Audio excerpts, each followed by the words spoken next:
Welcome to the Once a Cowboy, Always a Cowboy podcast, where you hear the history of Chaney football from the unique perspective of Coach Ron Berdis.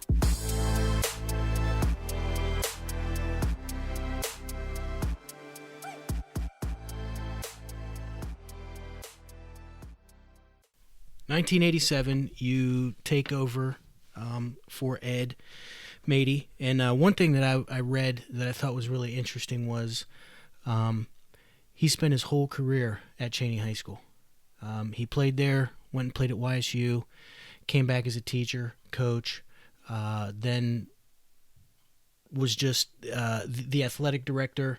That's kind of a special thing, as you know, from 15, 16 years old. You're there for such a long time. He became assistant principal. Okay. Before he moved downtown and took Tulio's position.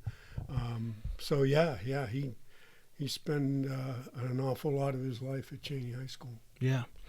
So you hit a little bit on it last time, talking about the transition. So you get hired, and do you remember what your approach to the off season was at that time? A new coach coming in, you're ready to roll. What was your mindset starting out, approaching that off season? We wanted to change everything. Okay, for whatever reason, whether it's to put our brand on it, but we personally, I wanted the same experience that I had at Chaney for the kids that I'd be coaching now. So, we went back to red helmets. We brought back during my junior year, I want to say, red had black jerseys. We went to, we had a black jersey as one of our home uniforms. And as I said, the red helmets, we went back to the red helmets, a different logo. We went to the New York Giants type box lettering. Yeah. With just Chaney. And as far as the off season, it was I want to say towards the spring now, so it was conditioning. I mean, the kids were lifting up, under Ed still, and then when the transition occurred, I think he still maintained workouts. Red had told me just to stay away from anything, just so it didn't look like anything was hotel or anything, Okay. Yeah. So I was removed from the program, more or less, but I'm sure that they were lifting, and I don't know that they had started conditioning yet. But when we came in, we let them know right away that we were going to hang our hat on preparation and conditioning. Okay. And what were your expectations going into year one? And that, obviously, we thought we can come in and win right away. Right. We knew the program was going through a cycle, and with the transition, it would be difficult. But we were confident, despite a pretty intense schedule. I mean, when you open with Fitch, Boardman, Camel, Ursuline, and then the league, and throw in West Branch, and that's a tough schedule and a really tough way to start. We really try to change that, get out of that Fitch, bang, bang, bang, start. Yeah. You know? Because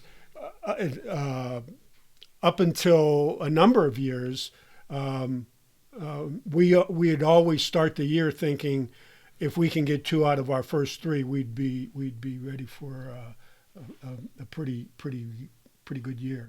Yeah, I mean, you just said you wanted to get away from those 3 bangers, basically, but I don't know if you ever did. I mean, it was always Fitch, Boardman, Uniontown Lake, or Fitch, Boardman. I forget who would have been our third game, but there was never any favors. No, and being road warriors too, you know. I mean, but that was how it always was, you know, not having a home field. But you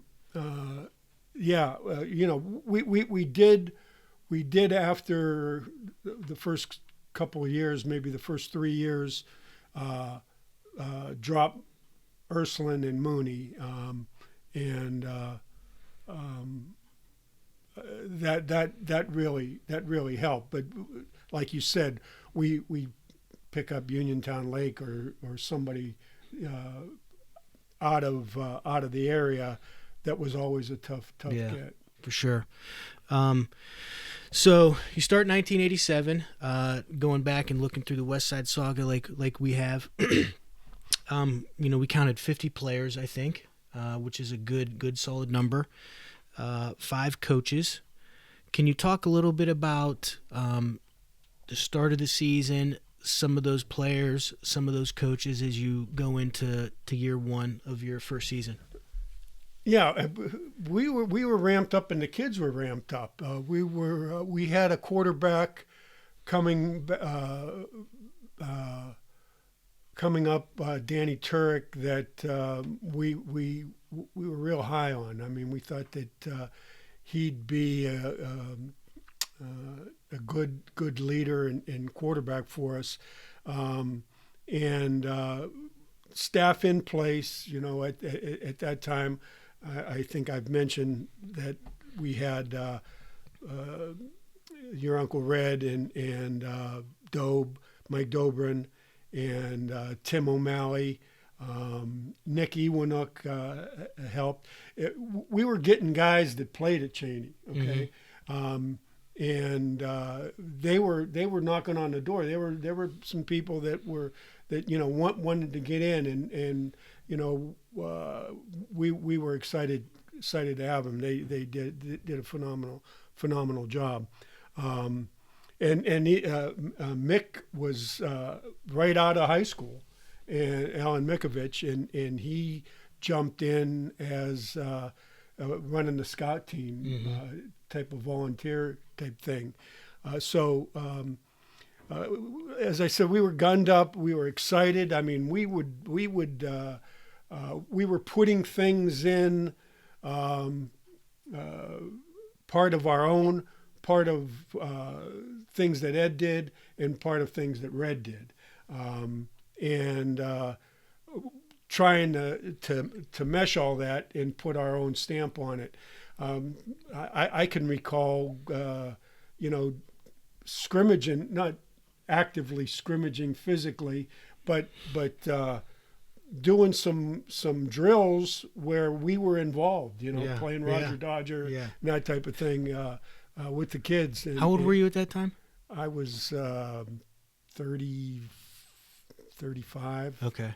All right. And you know, that I think that led to that eighth period basketball deal. That's for another time. When did that start? When did the 8th period basketball start? I think I came into Chaney. I was at North when I got the job, and then I started the next year as the phys ed teacher there, because Red had retired. Probably then. Yeah. Probably then. You know, it became really intense. But we'll have to do a conversation of some of the 8th period all-stars, because I've heard stories of different guys that would bring college teammates back, and there's some big names that came through, and played. Yeah, that's a fact. As a matter of fact, the one Samoan guy from the Browns, he came up with I forget who brought him up, but anyway, he played with us and knew the connection that I had with Dom Capers from Mount Union, and Dom was the DC at for the Steelers then, and the guy had me who I can't think of his name, but the guy had me asked me if I'd called Dom, and I called him from my office, and he said, well, have him get in touch with their director of player personnel. And He's trying to get a job. Yeah, he was trying to get rehired in the league. Yeah. But yeah. So eighth period basketball, there was some. How many games did you lose eighth period? Not many. Not many. My gym, my ball. So, that's what I've heard. So, been on the receiving end of that a couple times. Yeah. So you go into week one, and you are opening up with Fitch. Yes. What's your mindset there on at kickoff? Just absolute excitement, ready to get going, and having scouted them, exchanged film, scrimmages, felt that this was a gettable game, that was our mindset going in. Hey, we're not here to look good. We're here, we're here because we expect to win. And then we lose Danny in that opener. Turek. Yeah, yes. And that's your quarterback. Yes. And we have to replace him with Dick Schneider, converted wideout, and we just couldn't generate any kind of offense. It certainly hurt us. I mean, was that the difference in the first 5 games when we didn't score a point? Mm-hmm. No. I as I indicated before, I think that it was our inexperience and that caused all the growing pains. Okay. So at that time, were you on the offensive side of the ball, the defensive side of the ball? Both. Again, and I told you this the last time too. Was trying to do way too much. I had total confidence in the guys that were coaching with me, but I wanted my hand on the offense. I wanted my hand on the defense, and that was not putting them in those coaches in the best situation, because you just can't spread yourself that thin. And as you indicated earlier, or in another segment, I thought, well, I can go in the room, look at film, come up with some kind of plan that's going to win the game, and and I know now that, and I didn't know then, that that's not how it goes. I mean, it's all about steps to preparation, and physically we were prepared. We were. I think we had our kids in a winning mindset, but strategically, I don't think that we were doing the things necessary to be as competitive as we could. Yeah. Well, and I think that's a fine line. So it's a fine line between, hey, I'm going to leave no stone unturned, but yet what is too far to kind of input for a game week off of your base, off your foundation. It's probably as you matured and went into your position, you found that balance, but it's always there. You know, it's always something you need to work towards, I guess. I have to share this with you.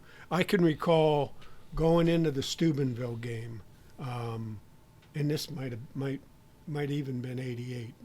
But I think it was '88 because Yeah. this year there's a strike. Is that right? correct. Yeah, so correct. '88 in Steubenville. Yeah, but just as a side note, I Sure. could recall going into that game and everybody having to leave.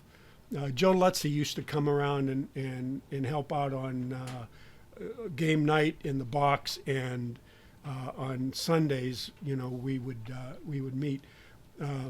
But his sons were playing youth football for St. Charles or whoever, and they all went to the game, and I stayed back and continued to watch film. And when they came back, I had changed everything. I went from power eye to double wing motion, and thinking that this is genius. I mean, and it. That's not the way to go, and that's not the way to do things. And we used to make or kid about guys that got their game plans from watching football on Sunday. Yeah. So in any event, there were a lot of growing pains, and then the strike hit, and we knew it was coming. So we told the kids, take all your gear home, and when they announced the strike, take the dummies out of. They threw them in. Some of the kids had trucks, and we start practicing at Rock Ridge. So when you talk about the strike, you're talking about a teacher strike during that Yes. time. So no school's taking place. That kind of puts you in a little bit of a precarious situation, being a teacher, being a union member. Which week would that have been? Like week 3, week 4?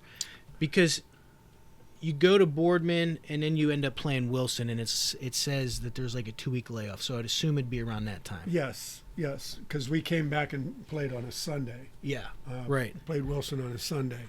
So there was that 2-week period, and we knew that we had to keep the kids in shape and ready to play a game. Yeah. So they would come to the Rock Ridge. We'd be on the hill, and I'd give the captains the script and the practice schedule, and we'd oversee it, and they'd run it. And I mean, they were having live practices down at Rock Ridge. Rock Ridge probably didn't realize that they were liable. We didn't care, evidently, because we kept, and the coaches kept showing up. And I told them, I said, listen, you don't have to be here. I mean, if you're uncomfortable with liability or whatever, I said, I'm trying to skirt around it, so, but I'm not a lawyer, so, but they all were there, okay, and we were there every day, and we practiced, and we ended up losing one of our better kids, John Benson, blew his knee out in practice, and we lost him for the year. And so now we're down a quarterback and a multi-back, and that really hurt. Yeah, so were, and I don't know, were other schools in the city doing something similar? Were you getting heat for doing that as a teacher? And what, I guess because you're right, it's not fair to the kids or safe to say strikes. We've come to agreement.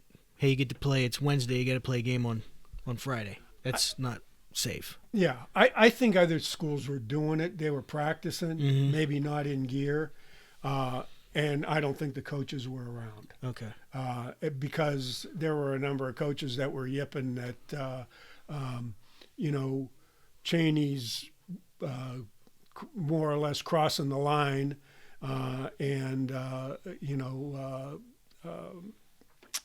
compromising the strike, and which our motives were not to get a jump on somebody or an edge on someone. It was all about what we felt was best for the kids. Right. So you lose to Fitch, week 1, 7-0. Vindy in the article, it says there was attendance of 8,000. That's a pretty good opening game crowd. Yeah. There was excitement in Austintown. There was a lot of excitement on the west side. I mean, there was some down years towards the end of Ed's career, and people were hungry for a winner, and they thought that the Chaney boy comes home to roost, and I think that there was excitement about that. Chaney staff and let's bring back the glory years, so there was excitement in the air, and losing a close one to Fitch, I think people were still, tough break with the quarterback, but we'll get next week, and then we get washed by Boardman the following week, and we're really struggling for an offensive identity at this point. So what at this time, Coach Hartman is at Fitch? Yes. And very successful. What was it like preparing for that wing tee going into Fitch? Well, I was the last 3 or 4 years of Ed's tenure. I was the DC, so I saw plenty of the wing tee and plenty of Dave Hartman's wing tee, and I've always felt it was the toughest offense to defend in my entire tenure. Even when things started opening up, I mean, when you have a kid that can turn his back to the defense and you don't know where the ball is or where it's going, and you have those tough 190-pound bull-strong linemen, that are leading that attack, it's tough, So we felt it was a good defensive effort coming out 7-0. Yeah, absolutely. So then you go into Boardman. You take a loss to the Spartans, 35-0. And you're quoted in the paper as saying, "We got beat by a bigger, stronger, better prepared team tonight." Do you have any thoughts and memories of that game? Yeah, they were crazy good. Really? They had two outside linebacker defensive ends, whatever. Durkin was one, and Nez was the other, and those were men. I mean, we had nothing that could block them. Really? No, and that wasn't all they had. They had some skill too. As a matter of fact, I don't know if it was that year, but my nephew John DePietro played on one of those teams and was a really good back. One of those early year teams. So, yeah, they were really a good football team. But did we come out thinking, well, we just got beat 35-0 by a team that's 35 points better than us? No, we were just looking for answers. Yeah. Bill Bourne was there at the time. Yes. Do you have any memories of him? He just got his 300th this past football season. Great guy, great coach. When I was recruiting for Syracuse and went down on the river, he was the head coach at Steubenville. That was 1975. Wow. He was the head coach at Steubenville. I think he did that for like 1 or 2 years.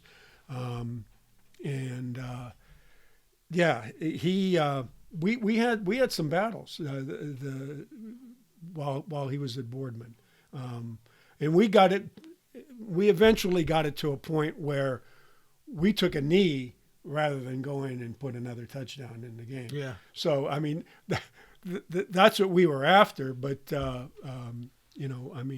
nothing but the utmost respect for Dave Hartman and for Bill Boren.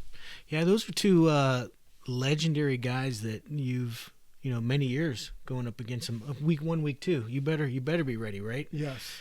So then you kind of alluded to it. You go into having a teacher strike, and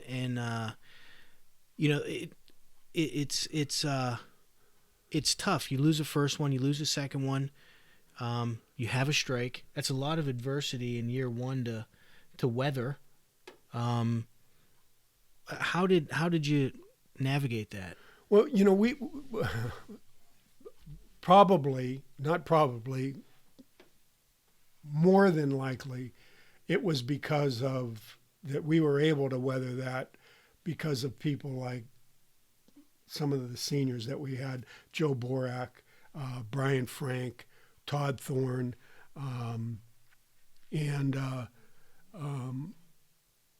it was through those guys. Those guys were holding it together, okay? And it was almost like, hey, we got your back. We know that we're going through growing pains as a team and with a new coach. Mm-hmm. It's not working out like we thought, but we still believe. Yeah. And I think that is the ingredient that kept everybody tight. Yeah. So you weather the strike storm. Then you start playing on a Sunday game. You mentioned to it, you play Wilson. And you lost 22-0, and that was a Sunday afternoon game. Yes. Yeah, the strike settled, and then it was like, well, we don't want to lose this week, so let's get it in. And I don't recall if it was a doubleheader or whatever, but that's what we did. We both had to agree to it, and we did, and we played on a Sunday, and we went in thinking that we can get this one. Mm-hmm. John Kopp was the coach there, and then this is another sidebar on this, that the year before or a couple years before, when I made a statement that this is when Chaney owned Wilson. I mean, Wilson never got close, but I made a statement to a reporter or to somebody as an assistant coach, which is just inexcusable. But anyway, I said, if Wilson beats us, I'll walk across and shake hands on my knees. Oh my God. which became blackboard fodder. I mean, that was on the locker room. I bet it was. Yeah, and I'd have done the same thing, because they beat us, and then so that was, I'm sure, still on their mind when they beat us 22-0 in 87. Did you walk across on your knees? I did not. Okay. But I had my tail between my legs for sure. Oh my gosh. There's a couple things with that. Number one, I've never really seen an assistant make a quote in a paper necessarily, right? So that's. I don't know that it was in the paper. I don't think it was in the paper. If I said that, I'm mistaken, because I think it maybe just around. It just got around. Okay. Yeah, Okay. Yeah, I think it just got around. And then number two, knowing you, like that's just, that's not. Maybe that's your youth, right? Your Inexperience. The youth, the inexperience of it. Because I can remember coaching for you when we were 10-0, and we're playing Wilson. You know, it's like we're getting ready to play Maslin. Yeah. So it's just kind of funny to. Well, yeah, I think that was. Yeah, and you're 100% right. You know, I mean, it's Red's old philosophy. You know, respect all opponents, fear none. Right. But that was just popping off, and it was.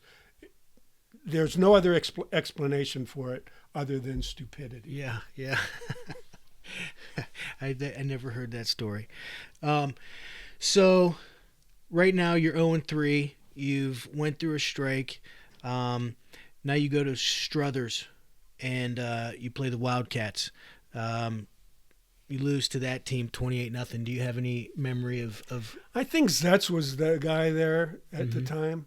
I want to say, and the game that we lost, I think we lost one game because of the strike.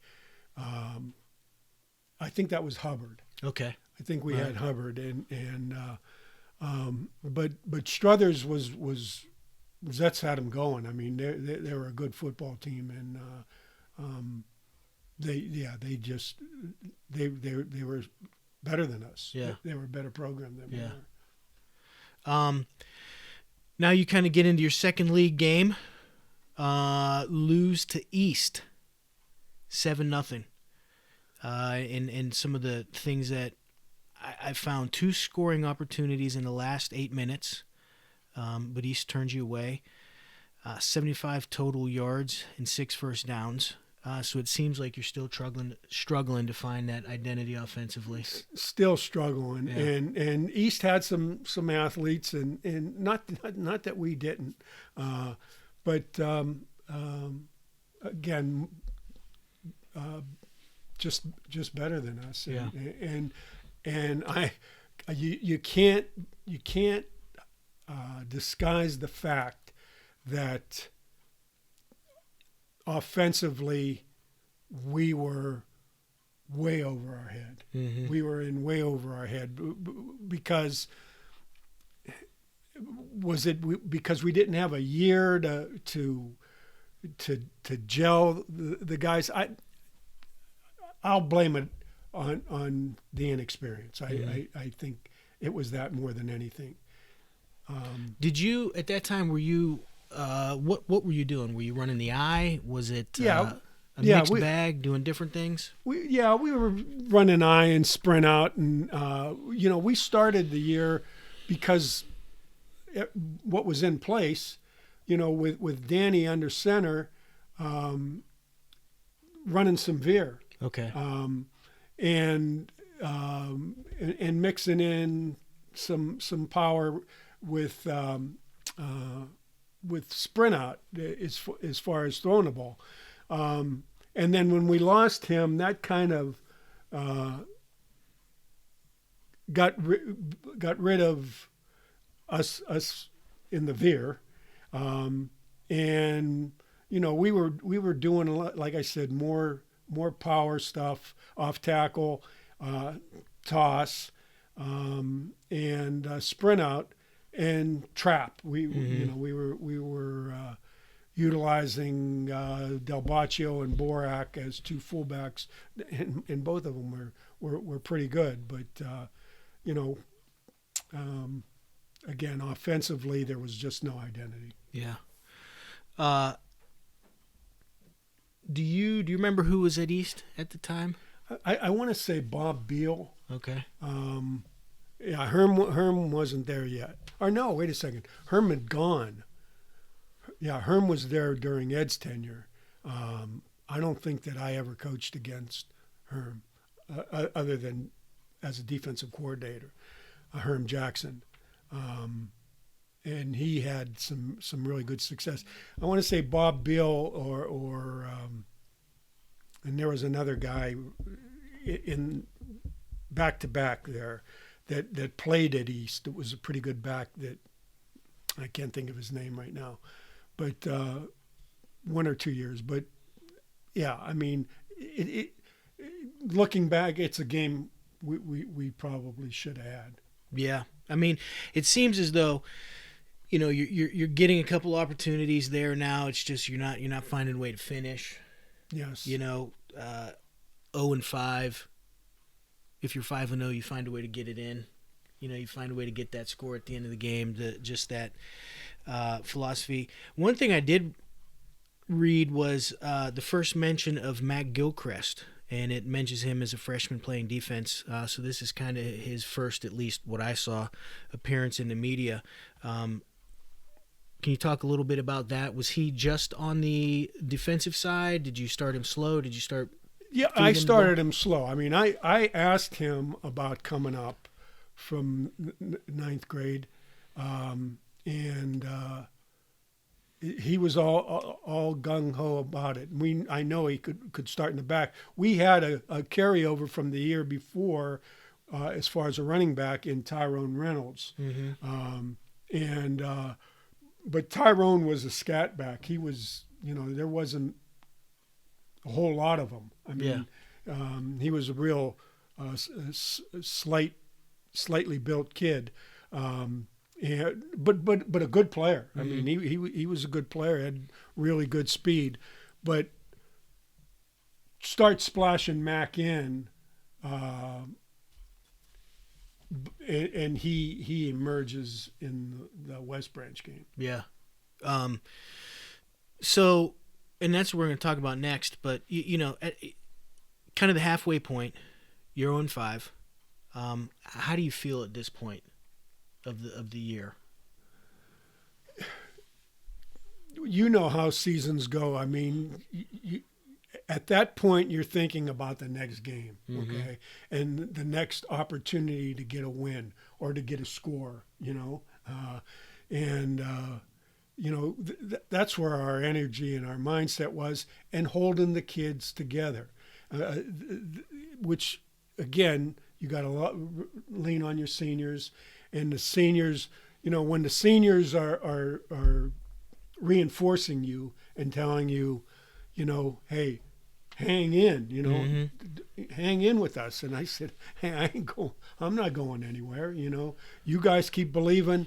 I'll keep believing in you, and we'll get this thing turned around. And that was the mindset. You know, let's again, referring back to Red, stick and stay, and it'll pay. And that's where we were. Yeah, and I think that was you alluded to it. That was a question that I was going to ask. You know, so you take over a program. You're preaching this. We're going to revamp. We're going to reinvent. And everybody, anytime somebody new comes in, you do get a little bit of an instant buy-in, right? It's that honeymoon period. But at some point, all those things that you preach, you got to see fruits from it. And I guess you mentioned how you did it, but do you feel like kids were still buying in, the core was still buying in and believing in what you were presenting to them? Yes, I now there was a faction that may have been disappointed that I was named the coach. And when I say a faction, maybe 1 or 2 guys that hung. There were a couple guys that just didn't come out, because that's how it went down. And guys that could have helped us, guys that played the year before that could have helped us, and opted to not play. But the nucleus, the majority of guys kept coming to us and saying, you know, we're here and we're at attention and we're ready to go. Okay. And that's what keeps you right. motivated. That's what keeps Yeah. you hanging in, so to speak. And that's what we did. I mean, we hung in because of those guys, and the juniors too. The juniors that were Lamonji and that group. They're coming to us and saying, hey, we're going to get this thing turned around. And that's, as long as you have that belief from the kids and they still believe in you and buy in, there's a shot. Yeah. Yeah. And I can honestly say that I could never recall something being said on the practice field to indicate disappointment or disgust. Yeah. And we were. I was very adamant about everybody making sure we maintain a positive spin on all the negative that was going on. Yeah. So you go to West Branch, and I just looking at this, I didn't realize you haven't scored a touchdown yet. Is that I see? Right. I see. Playing some solid defense at times. Yes. But like you said, really struggling. So you go to West Branch, and you get your first career win. You score 4 touchdowns, 28-20. So what was getting that first touchdown like? Do you remember that? I don't know. Yeah, that was almost putting you. You're in the mix, and you score, and you're thinking, well, if nothing else happens, we got in. Right. So I know that crossed my mind, but again, you're wrapped up in the game, and then as the game progresses, you're saying, we can get this one. Yeah. And if I said that with surprise in my voice, it's because that's how it was. Well, you know what? We're in hostile territory. It's raining, and we're playing a good football team, and we could get this. So we're coaching, and they're playing, and if you ever get an opportunity to see this film and see the run that Matt Gilchrist has on screen, it's mind blowing. Matt Gilchrist welcoming himself to the area and letting everybody know and that he's here, and getting you that win. So can you talk a little bit about that win and maybe him stepping out? How do you go from not scoring points to now we put up 4? Was it the matchup? Was it an adjustment? What was the difference there? The difference was the seniors. I remember, and Mike Dobrin can validate this. I remember the pregame. The locker room was well removed from the stadium. I actually did my student teaching there, so I was familiar with the grounds. But the locker room that we were in was pretty far away from the stadium. But I remember being on the board and drawing a figure and putting Joe Borak's number on the figure and say, if I had to draw a picture of a Chaney football player, this is what it would be. And the seniors, obviously Mac had a great game. Tyrone had a good game also. The seniors carried the day. I mean, Joe Borak and Todd Thorne and Brian Frank, to mention 3. I mean, those names are the ones that stand out. But that's what put us in the win column. I believe that it was no magic call, no magic game plan.